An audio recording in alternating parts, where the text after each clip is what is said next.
हाँ ये तो भी कर रहा। ये एक्चुअली फिनिश वाला है ना।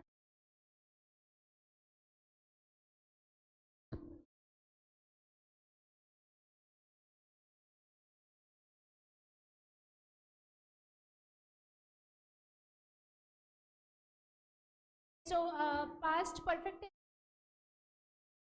एक्सरसाइज हुई क्या आप लोगों से? डाउट आए? टेंस कंप्लीट कर।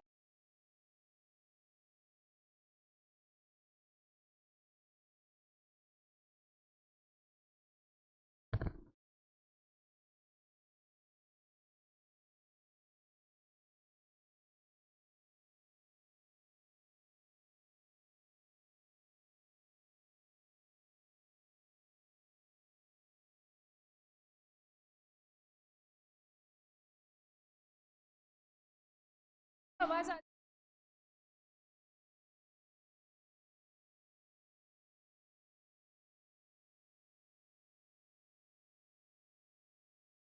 चल रहा है क्या? इसी क्लास में हुआ है।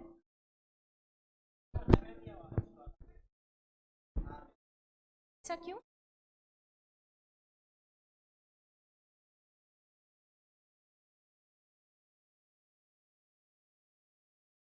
फाइल भी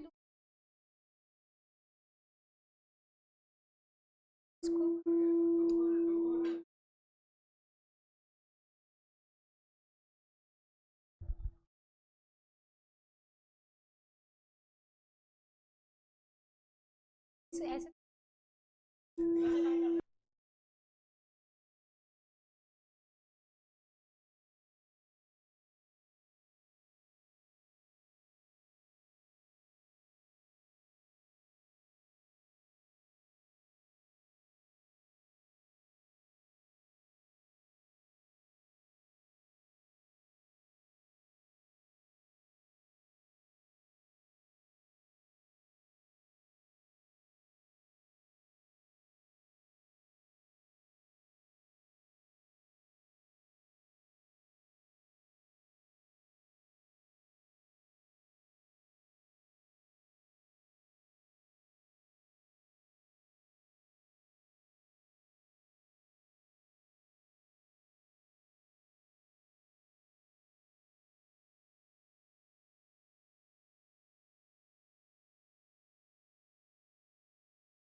स्माइल।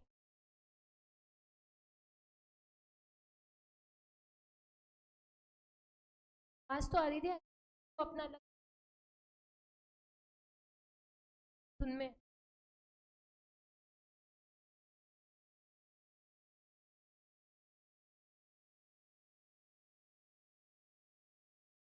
सो प्रेजेंट परफेक्ट टेंस।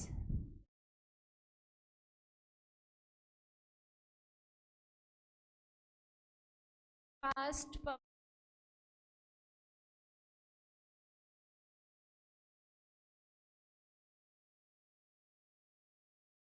सो पास्ट परफेक्ट टेंस का फॉर्मूला इसका subject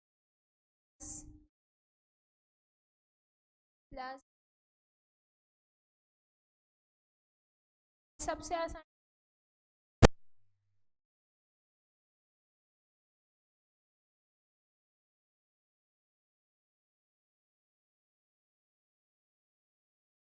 plus ed plus been.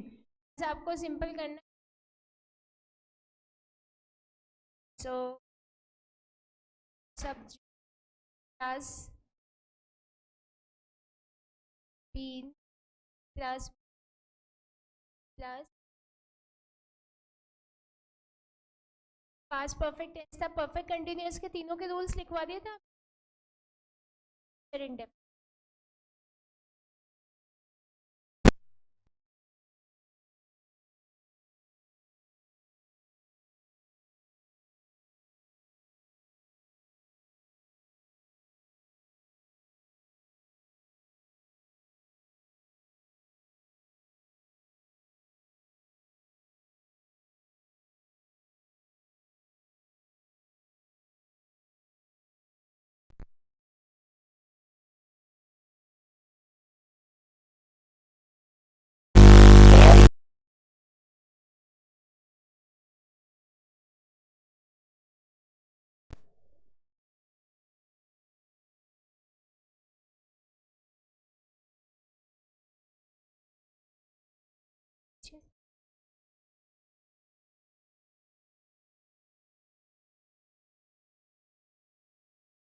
में नहीं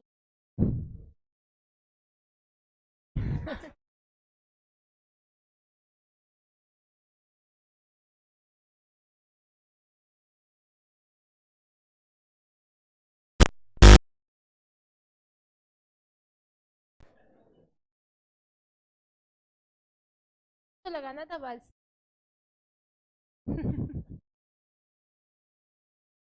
आई के साथ टी नहीं लगाया, अच्छा हुआ हो जाती फिर तो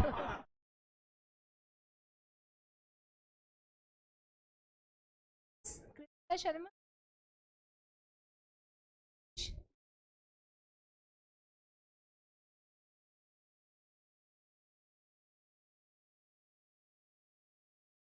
यस मैम।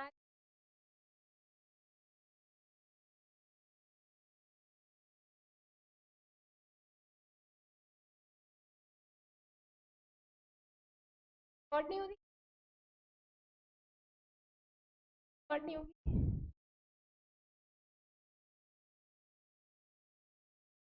पढ़ा दूँ मैं?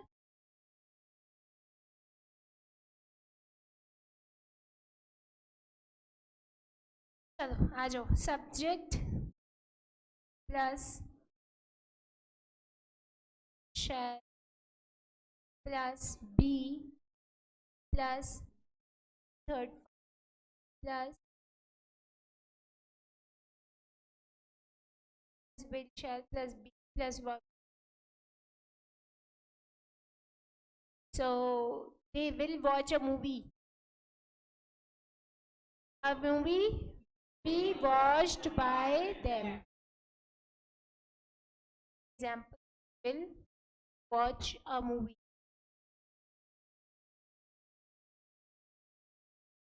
Watch उसको watched by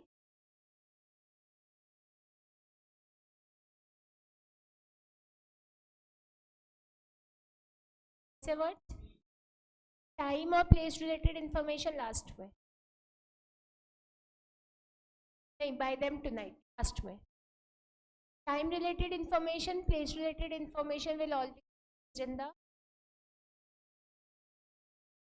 So next is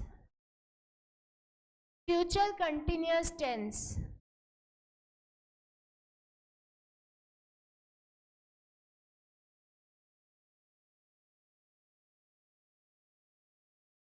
future continuous में subject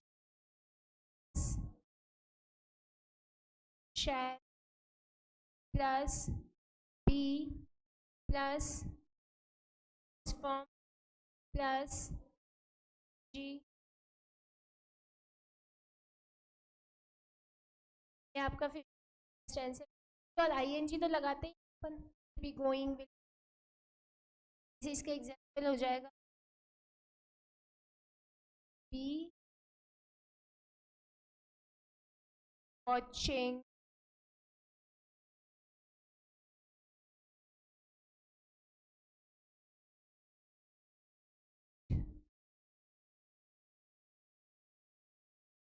मूवी। ये आपका इसका सेंटेंस आईएनजी आ ही रहा है, सारे कंटिन्यूस टेंस में आईएनजी लगता है। अब वैसे फ्यूचर कंटिन्यूस टेंस की जब अपन बात करें तो जितनी अच्छी ग्रामर की बुक्स हैं वो ये कहती हैं फ्यूचर कंटिन्यूस नहीं बनती है। कुछ ग्रामर की बुक्स कहती है कि बनती है, तो यूनिवर्सल रूल नहीं है। यूनिवर्सल रूल होता तो अपन वही मानते हैं कि बनती ही नहीं फ्यूचर कंटिन्यूस, यूनिवर्सल रूल नहीं। तो इस कंफ्यूजन के केस में अपन आईसीआई को फॉलो करेंगे। आईसीआई को जब फॉलो कर रहे हैं तो वो तो बना रहा है पैसिव वॉइस, और वो जो पैसिव वॉइस बना रहा है ना उसका मतलब वही समझे, आपको तो वो फॉर्मूला यूज करना है जिस हिसाब से बनेगा। बट कभी आप किसी बुक से रिवाइज करो और वहाँ पे ये दिख जाए कि फ्यूचर कंटिन्यूस, कंफ्यूज मत होना actually practically, but we are in the state of confusion, so we are. So देखिए आप लोग सब्जेक्ट प्लस शैल, इसमें क्या लगा रहे थे अपन एक्स्ट्रा, बीइंग लगा रहे थे ना कंटिन्यूअस टेंस में, तो इन्होंने बी भी लगाया है, विल भी शैल भी तो लगाया ही है। बीइंग भी लगाया है, प्लस वर्ब की थर्ड फॉर्म लगाई, प्लस ऑब्जेक्ट, ऐसा था जितनी साथी सारी डाल दी ना, बी बीइंग। ये सेंटेंस जो बनेगा वो ऐसा बनेगा आपका, movie be being watched watched them, यही करके आना, ठीक है। मैं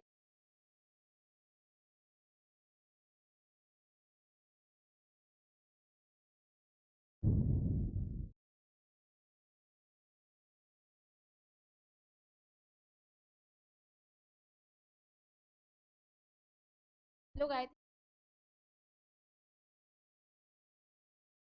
आप लोगों ने,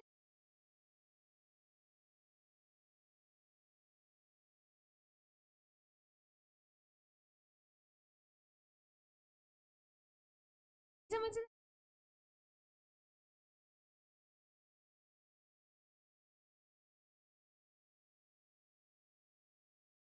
और अब लास्ट टेंस है आपका परफेक्ट, तो उसका सब्जेक्ट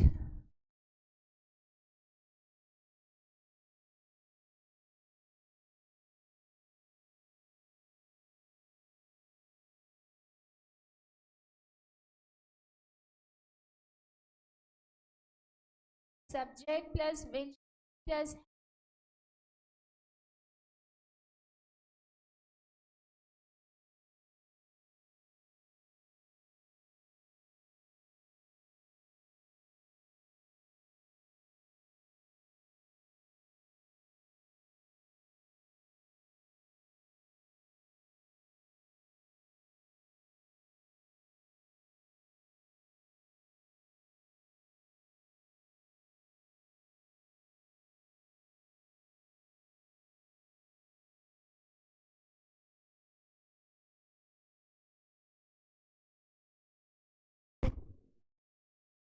विल हैव का विल हैव और शैल हैव का, बस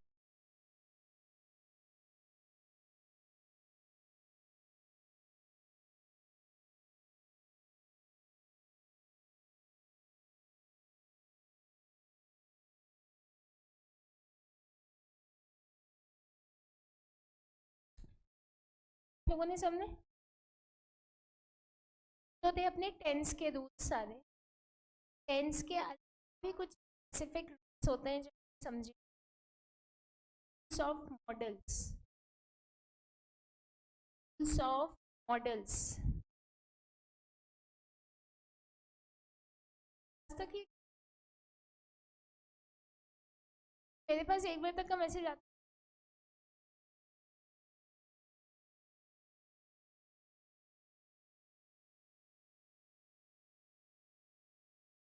क्लास में, तो ओके। सो ये लिखा आप लोगों ने, अब लिखिए रूल्स फॉर मॉडल्स, मॉडल का रूल लिखिए,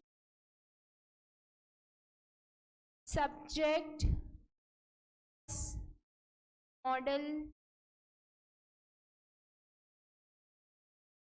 can may might must should would,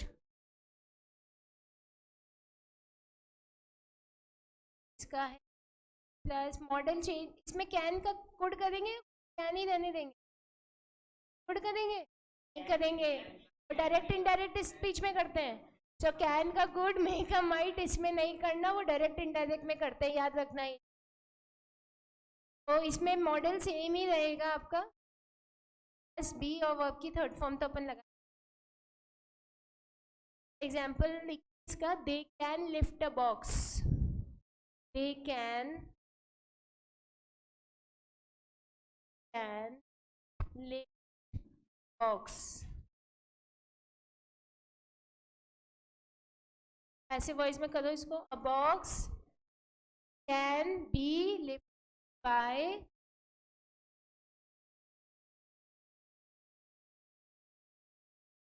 interrogative के रूल्स कल बता दिए।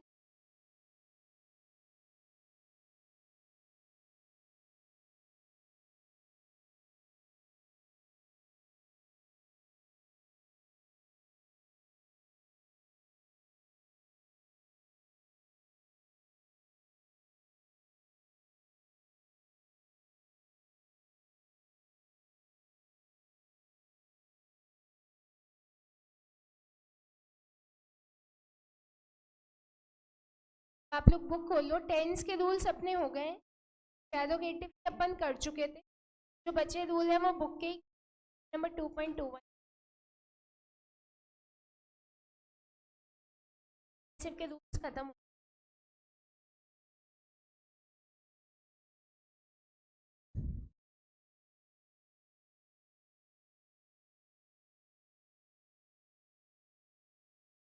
इस केस में आप लोग देखिए कि प्रोनाउन को अपन कैसे चेंज करते हैं।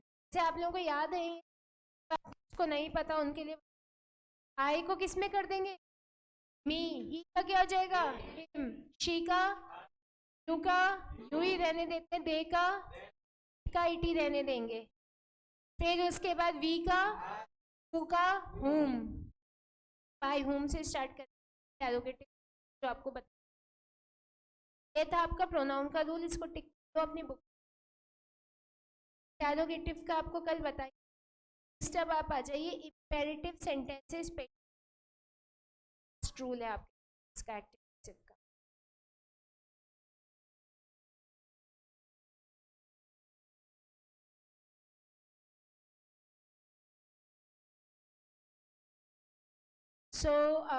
इस केस में अपन जब बात कर, तो इम्पेरेटिव सेंटेंस पहले तो अपन समझे कि क्या होते हैं। तो इम्पेरेटिव सेंटेंस होते हैं जिसमें एडवाइस होता है, सजेशन या तीन होते हैं बेसिकली, या तो आप एडवाइस देते हो, रिक्वेस्ट करते हो, या ऑर्डर देते हो। ऐसे जो सेंटेंसेस होते हैं वो इम्पेरेटिव होते हैं।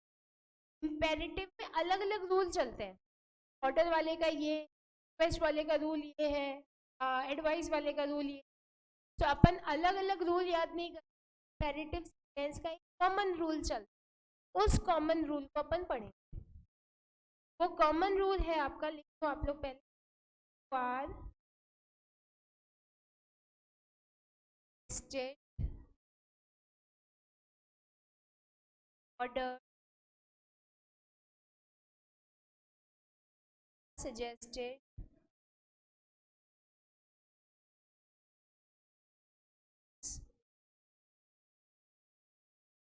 Verb first form, passive voice जिसमें सब में कौन सी फॉर्म आ रही थी, थर्ड फॉर्म।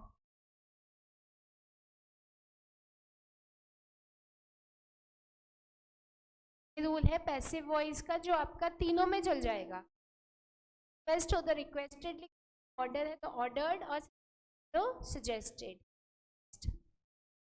तो जैसे यहाँ एग्जांपल दे रखा है क्लोज द डोर, तो क्लोज द डोर में अगर प्लीज होता तो वो रिक्वेस्ट होती, सजेशन इसमें कुछ है नहीं तो ऑर्डर ही माने इसको, तो क्या बन जाएगा इसका, you are ordered to close the door. Similarly, please give me the bottle. So you are requested to give me the bottle. Please हट जाएगा। Pick up the phone. Order ही मान ले, you are ordered to pick up the phone. As it is sentence चल रहा है तो he should exercise every day, ये क्या है, suggestion, तो क्या हो जाएगा, you are suggested to exercise every day। आसान है पहले। अब इसमें वैसे तो रूल शुड वाले भी होते हैं, लेट वाले भी होंगे जो आपने पढ़े थे, बट वो सारे करने की जरूरत नहीं, रूल है जिसमें तीनों चल रहे तो बट वो ही कर। अब आ जाइए आप सीधे एक्सरसाइज। एक्सरसाइज जो अभी तक आपने करी उसके पहले तो डाउट पूछ लो कि किस में डाउट, बचे हुए सेंटेंसेस जो अपन रूल की वजह से नहीं कर पाए थे उसको अपन करो, जो रूल्स पढ़ाए नहीं। पहले तो एक्टिव पैसिव, क्वेश्चन नंबर 4 के डाउट पूछ, किस में डाउट आया, बी और एच में सबको आएगा। और बताओ इसके अलावा, और एच के अलावा जो सेंटेंसेस यहाँ पे 10 दिख रहे हैं इनमें कोई डाउट है क्या किसी को, आई तो क्या पास्ट इंडेफिनिट। नेक्स्ट 10th वाला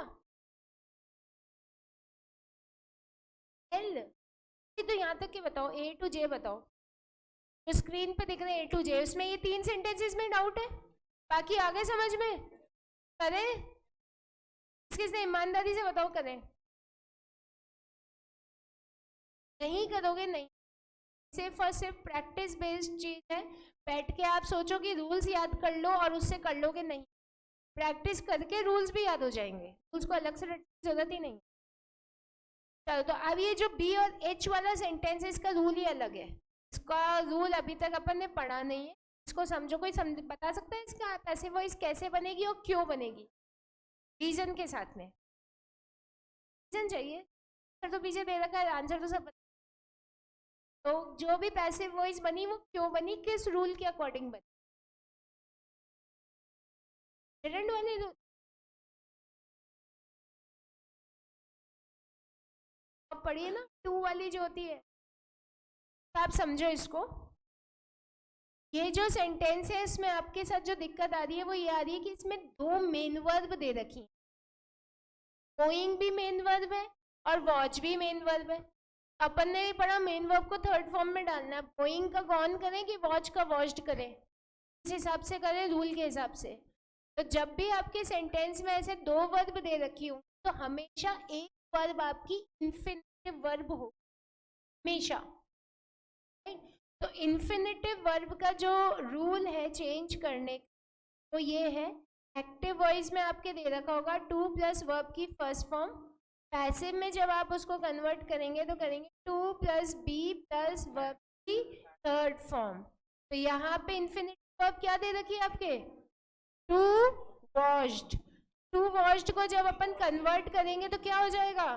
टू बी वॉश्ड। पहला रूल तो ये हो गया इस सेंटेंस का। कन्वर्जन समझ में आ गया इसमें?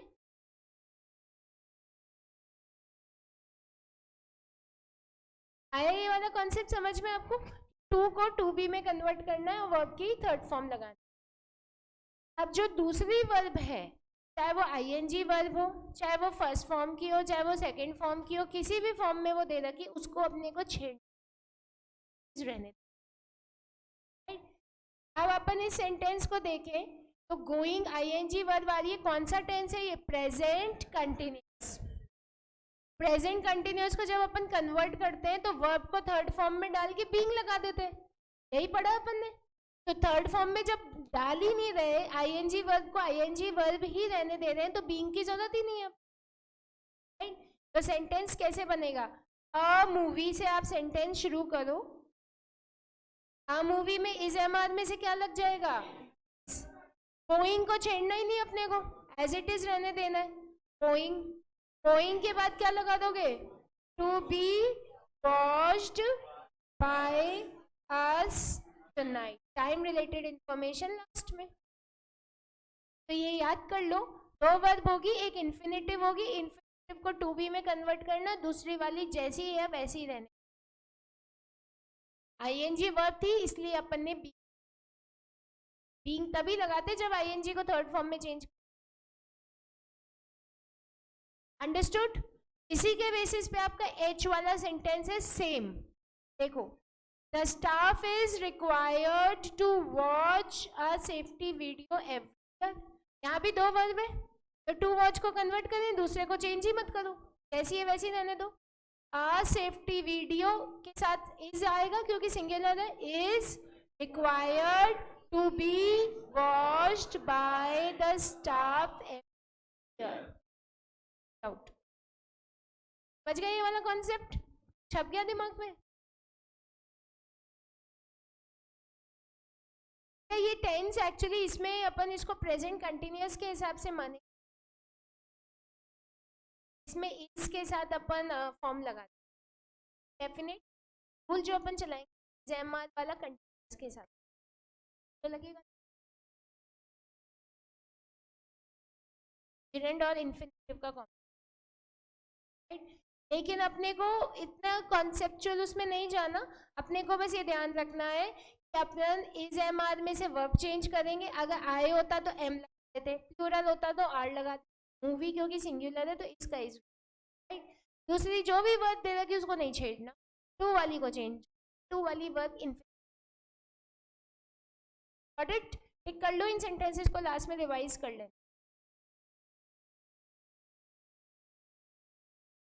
The staff has to be, नहीं वो तो फिर सेंटेंस दो वर्ब आई। नेक्स्ट है आपका she faxed her application for a new job. तो ये फैक्स डाला है बेटा सीधे वर्ब की second form, right. Second form को जब कन्वर्ट करते हैं तो वॉज वर्ब और वर्ब की थर्ड फॉर्म। तो her application for a new job पूरा ऑब्जेक्ट से सब्जेक्ट बना दो। Her application for a new job was faxed by her. लेकिन अगर आप इसको ऐसे कर दो her application was faxed by her for a new job, वो भी गलत नहीं कटे। तो इधर कोई डाउट इन सेंटेंसेस में? अब के से लेकर पी तक में बताओ क्या डाउट? तो पी में होगा, ये नहीं है ये गुड, अभी कर लेते हैं लॉजिक पूछते। पी के अलावा किस में? एल में और एन में। एल में नहीं है, में भी एन में भी। और कोई डाउट? तो पहले तो एल वाला तो प्रेजेंट इंडेफिनिट है। प्रेजेंट इंडेफिनिट को चेंज कर दो, payment together with an order. इस एमआर में से क्या लगेगा? Is third form enclosed by us.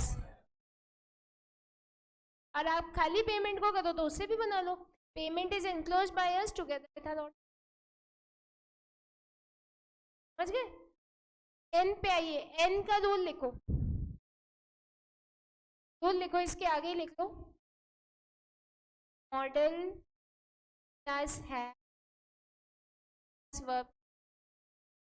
Active voice में गिवन होगा, पैसिव में मॉडल प्लस है प्लस बी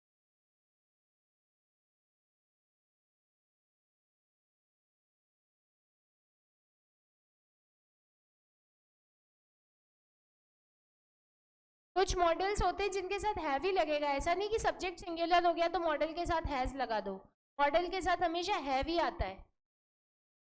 अब देखो, they may have notified him before the invoice arrive. तो ये बिफोर वाली लाइन तो टाइम रिलेटेड, इसको तो छेड़ो मत, तो लास्ट में कर देना। दे मे हैव नोटिफाइड हिम, तो ही से शुरू करो, ही।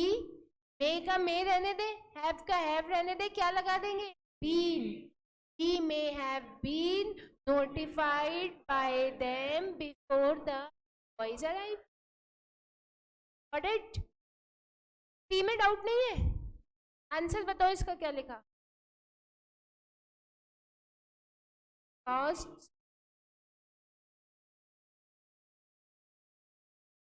ऐसे कैसा? तो आंसर गलत हो।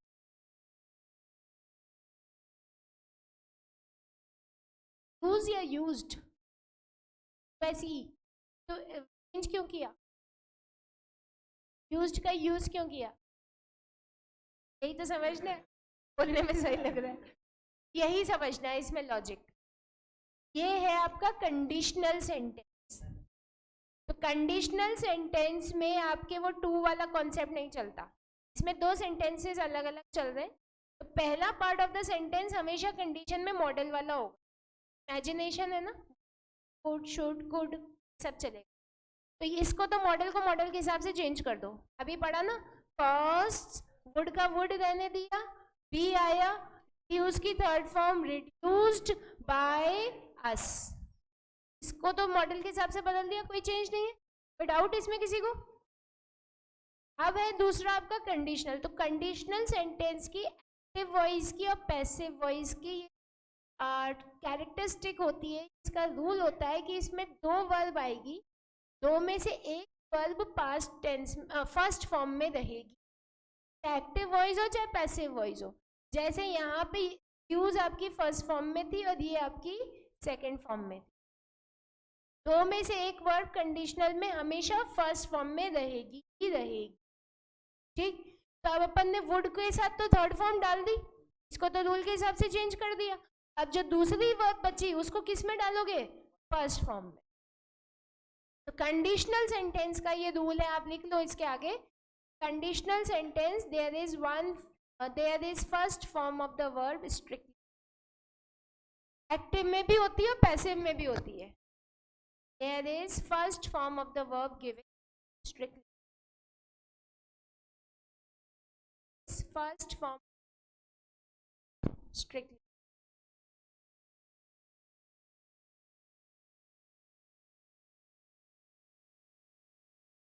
First form of the verb इसमें पहले दे रखी थी, अपन ने इसको कन्वर्ट किया तो दूसरी को फर्स्ट में डाल। में तो अच्छा लग रहा है, लेकिन लॉजिकली भी अब पता that this is a conditional sentence, right. तो इसमें अपन ने एक्टिव पैसिव में टेंस के रूल्स कर लिए, टेंस के रूल्स के अलावा मॉडल कर लिया, इंटेरोगेटिव पढ़ लिया, इम्पेरेटिव पढ़ लिया, और उसके अलावा जो 2-3 एक्स्ट्रा रूल्स थे वो इसके साथ कर। अब कोई एक्स्ट्रा रूल नहीं बचा, बट ये रिविजन ये प्रैक्टिस से ही आएगा, नो अदर। अब passive to active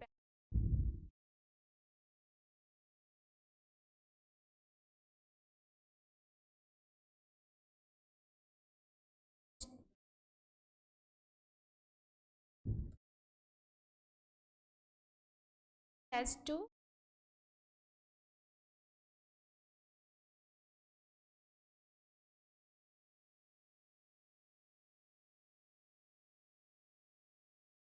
to be कर दो, दूसरी verb that work to be done bye,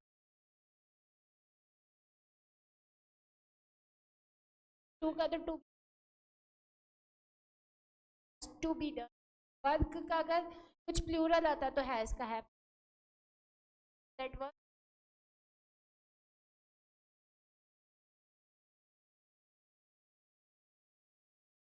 अब बताओ पैसिव टू एक्टिव में डाउट किस में है, किएंगे ये नहीं डाउट होंगे, चलो आज कर ले।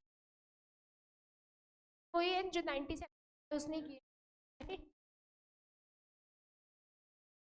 किसने करे, कोशिश करें। तो आज क्योंकि बहुत सारे स्टूडेंट्स ने तो डिस्कस करने का लॉजिक नहीं तो समझ ही नहीं, इसमें मैं आपको अपनी तरफ से बता देती हूँ, आपको डाउट आना चाहिए जे में और एल में है, तो जे और एल में डाउट आएगा, बाकी अदरवाइज और किसी सेंटेंस में डाउट नहीं आना चाहिए, सारे सीधे सीधे सेंटेंस। ई में भी है जी, चलो जो डाउट है पहले डाउट तो ले ही ले, डाउट वाले समझ लो कि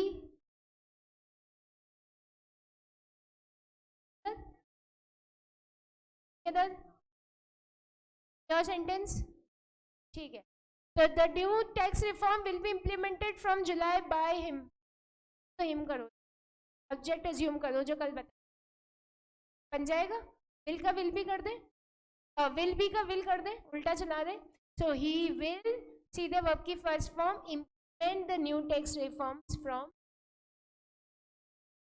दूसरा है अब आपका जे, इसमें डाउट होगा, the forest was going to be cut down for the new hydro electric project by them. अब ये एग्जैक्टली वही सेंटेंस है जो अभी अपन ने पढ़ा है, टू का टू बी और दूसरी वर्ब को चेंज मत, अब करोगे तो हो जाएगा ये, राइट। तो बाय देम को से शुरू करते हैं, दे के बाद अब यहाँ पे क्या लगाओगे आगे, और लगाओगे पक्का, क्या लगाएंगे, प्लूरल है, एवर, गोइंग को छेड़ना नहीं, as it is going, to be का to, cut down the forest for the new hydro electric project. अभी जो रूल पढ़ा अपन ने इन्फिनिट, उसी के हिसाब से कन्वर्ट किया है, बस दिमाग उल्टा चलाया, पैसिव की जगह एक्टिव। है समझ में ये वाला सेंटेंस। नेक्स्ट है where was the ferocious man eating tiger shot dead, पहले इसको भी मान लो बाय हंटर, कुछ हिम भी मान सकते हो, कोई दिक्कत, बाय हंटर मान रखा है। अब ये इसमें जो कंफ्यूजन है वो ये है कि टेंस क्या है, थिंग वर्ड आ रहा है, ये जो पर्टिकुलर पूरा वर्ड है ना बेटा, यही आपका सब्जेक्ट है जो कि ऑब्जेक्ट बनेगा पूरा। कैसे, टाइगर की विशेषताएं बता रखी, वर्ब नहीं है। टाइगर जो कि मैन ईटिंग था, आदमियों को ही खाता था, फेरोशियस खूंखार था, खूंखार आदमियों को खाने वाला टाइगर, तो this is an adjective here, adjective है मैन ईटिंग। और शॉर्ट आ गया आपका वर्ब की थर्ड फॉर्म कॉज के साथ। पास्ट इंडेफिनिट में कन्वर्ट करें, डिड के साथ कर दें क्योंकि इंटेरोगेटिव सेंटेंस था। वेयर, वेयर के बाद क्या लगाएंगे? डिड। इंटेरोगेटिव का रिवाइज किया नहीं है, चुप बैठे हैं, वही बच्चे चुप बैठे हैं जिन्होंने किया है, जिन्होंने नहीं किया है, और करने वाले दो ही हैं यहाँ। वेयर डिड हंटर, सब्जेक्ट आया, फिर उसके बाद में शूट वर्ब की फर्स्ट फॉर्म। फिर शूट डाउन दे रखा है, शूट डेड ही होगा, चेंज नहीं कर सकते। Where did hunter shoot down the ferocious, वही है लॉजिक, बच्चे को verb identify. So this was the sentence, this was the particular doubt that got। बचे हुए जो सेंटेंसेस हैं उनमें अगर होंगे तो अपन नेक्स्ट। एक्टिव पैसिव का बेसिक कॉन्सेप्ट हो गया। प्रैक्टिस आपको ही करनी पड़ेगी। अगर आज प्रैक्टिस करके आते तो सब लोग पूरी क्लास में एक साथ बोलते, नहीं बोल रहे हो इसका मतलब आइडिया ही नहीं है हो क्या रहा है। बुक खोल के देखिए कैसे ईमानदारी से नहीं देख तो वो नहीं होंगे। और ये वाला कल ही मेरी स्टूडेंट से बात, उसमें एक बच्चे ने तो कहा कि उसका पेपर छूट 4 नंबर, रिज्यूम 5, रिज्यूम जो आया था 4 नंबर छूट। मैंने उससे बोला कि ये तो बहुत इजी पेपर था, इसमें तो छूटने का स्कोप ही नहीं था। उसने ये रीज़न दिया मुझे कि मैं लॉ में कोई फर्स्ट क्वेश्चन उसको अकेले लग गया, तो वो टाइम कंज्यूमिंग ज़्यादा हो गया और इसकी वजह से उसका पेपर। तो एक तो मैनेजमेंट टाइम का आपको शुरू से रखना है। दूसरे स्टूडेंट से मेरी बात हुई, उसने मेरे को बोला कि मैम ग्रामर ने शी इज टारगेटिंग प्लस तो कितने उसका ये कहना ग्रामर 6-7 नंबर की आई तो वाले अटेम्प्ट जल्दी हो। प्लस मैं लॉ को भी बहुत अच्छा एक्सप्लेन करके आई हूँ, लॉ में केस लॉ एग्जाम्पल सब लिख के लॉ को टाइम दिया, और रिपोर्टिंग में ग्रामर करने को पेपर जल्दी हो, छूटा कुछ नहीं। Plus extra explanation, extra examples भी मैं सब लिख। आपका टाइम मैनेजमेंट है। अब जो सबसे इम्पोर्टेंट चीज़, आपने सब प्रैक्टिस करा बट आप ग्रामर पे कॉम्प्रोमाइज़ करके आधा नंबर तो मिलेगा, तो पूरे कटेंगे या पूरा मिलेगा। प्लस इसमें आपको लिखना भी, it's all about your practice. Practice तो आपको ही करनी पड़ेगी, no others choice. Do that if want to. वरना एक छोटी सी गलती के। अब नेक्स्ट जो अपना कॉन्सेप्ट बच रहा है वो बच रहा है डायरेक्ट इनडायरेक्ट। आ जाओ, बुक से ही करेंगे क्योंकि अब टेंस के रूल्स तो क्लियर। Page number 2.26। नेट नहीं चला क्या अभी भी? वो आर्टिकल का क्या कर रहे हो फिर? तो वो यूथ तो कर ही सकते हो। 2-4 दिन और नहीं चला, पता चला कोर्स ही खत्म हो गया अपना, कहाँ से करोगे फिर आर्टिकल?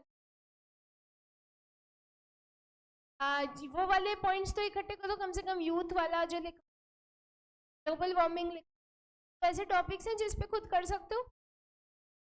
तो जो खुद कर सकते हो उस पर पॉइंट्स इकट्ठे कोशिश करो। ऑल दो आर्टिकल को लास्ट तक खींच लेंगे अपन, लास्ट और चीज़ें ना, कोर्स अब फटाफट ही कंप्लीट हो जाएगा एकदम से, और फिर पता चला नेट और 4 दिन नहीं तो कुछ भी है, चल जाएगा। कब से चलेगा? 5 से चल जाएगा। आ गया नोटिफिकेशन, मंडे से चलेगा। इस वजह से ही बंद कर दिया पूरा। संडे है वैसे भी, कुछ भी बंद।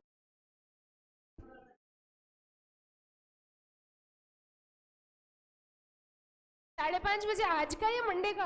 आज का।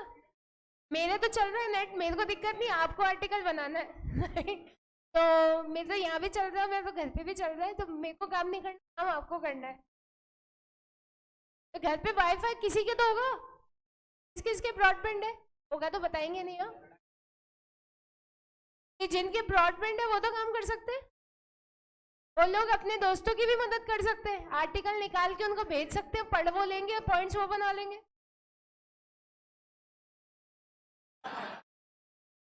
तो उस केस में घर से डाउनलोड करके ला सकते थे, ब्लूटूथ से दे सकते थे, ब्लूटूथ से ले लो, मोबाइल से मोबाइल की फोटो खींच लो, खूब ऑप्शन है बेटा चाहे तो।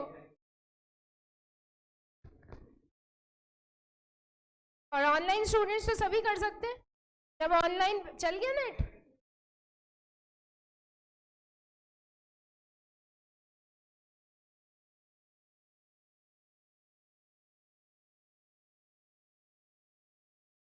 चेक कर लेते हैं यार।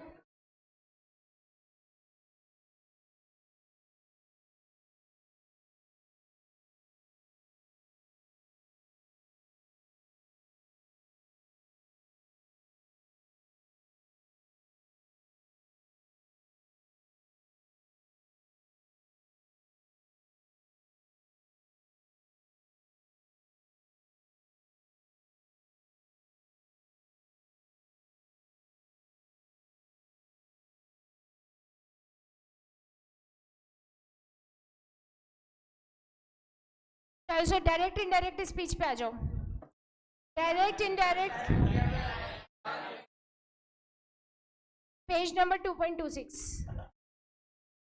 सो डायरेक्ट इनडायरेक्ट स्पीच की जब अपन बात कर रहे हैं तो इसमें आपके एग्जाम में जो क्वेश्चंस आएंगे वो डायरेक्ट टू इनडायरेक्ट ही आएंगे, डायरेक्ट टू डायरेक्ट नहीं आएंगे। सबसे पहले तो ये समझ लो, ये मॉक टेस्ट में तो देते हैं, मॉक टेस्ट आरटीपी में तो डायरेक्ट टू इनडायरेक्ट भी देते हैं और इनडायरेक्ट टू डायरेक्ट भी देते हैं, बट एग्जाम में नहीं है। आ भी जाते हैं तो रूल तो वो सेम ही है, दिमाग ही उल्टा करना है, बाकी 99.99% नहीं। अब इसमें अपन सबसे पहला रूल जो पढ़ रहे हैं which is given on page number 2.26, when the reporting or principal verb is in the past tense, all present tense of the direct words are changed into corresponding past। तो ये बेसिकली इस line को underline करो कि जब reporting verb या principal verb past tense में है ना तो रूल्स विल फॉलोज। से रूल्स नीचे जो रूल्स दे रहे हैं, तो पहले रिपोर्टिंग वर्ब क्या होती है, इन्वर्टेड कॉमा के बाहर वाली या अंदर वाली? रिपोर्टिंग वर्ब होती है इन्वर्टेड कॉमा के बाहर वाली, राइट। तो यहाँ देखिए, I always drink coffee, she said, तो रिपोर्टिंग वर्ब क्या होगी? सेड। इसमें क्या होगी? I am reading a book, he explained, said, told, said, explained, right. Reporting verb समझ में आई? तो अगर रिपोर्टिंग वर्ब कौन से टेंस में है? पास्ट टेंस में, तो अपन अंदर का टेंस चेंज करेंगे इन रूल्स के हिसाब से। और अगर ये प्रेजेंट टेंस या फ्यूचर टेंस में है तब अपन अंदर का टेंस चेंज नहीं करेंगे, याद रहेगा।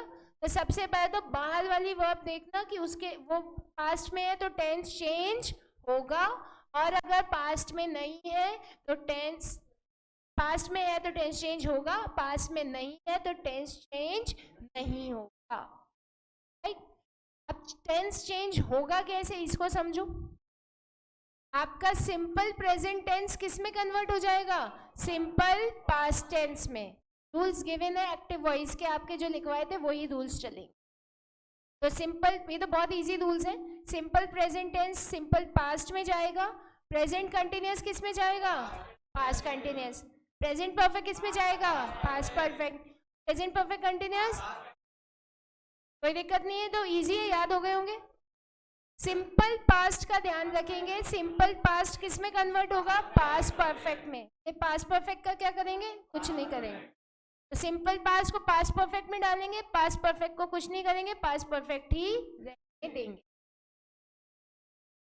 Then moving ahead to past continuous. Past continuous को किस में करेंगे? Past perfect continuous. रिवाइज कर लेते हैं। प्रेजेंट टेंस में तो कोई दिक्कत है नहीं, उसी में कन्वर्ट हो जाएगा, पास्ट में चला जाएगा। सिंपल प्रेजेंट टेंस किस में जाएगा? सिंपल पास्ट किस में जाएगा?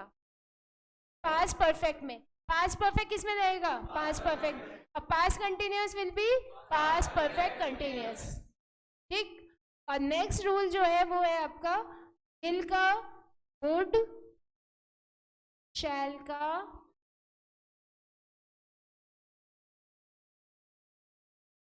राइट, ये आपका फ्यूचर टेंस का रूल है। अब इसके अलावा इसके 4-5 रूल्स और बचे which we will do in next class. तो नेक्स्ट क्लास में मोस्ट लाइकली आपकी डायरेक्ट इनडायरेक्ट स्पीच खत्म होगी, राइट। तो ग्रामर की एक कॉन्सेप्ट खत्म होगा, फिर एक आध दिन आप प्रैक्टिस करेंगे तो वो डाउट पूछेंगे, उसके साथ साथ अपन वोकैबुलरी और पैसेज को चला लेंगे। तो कोई डाउट है किसी को?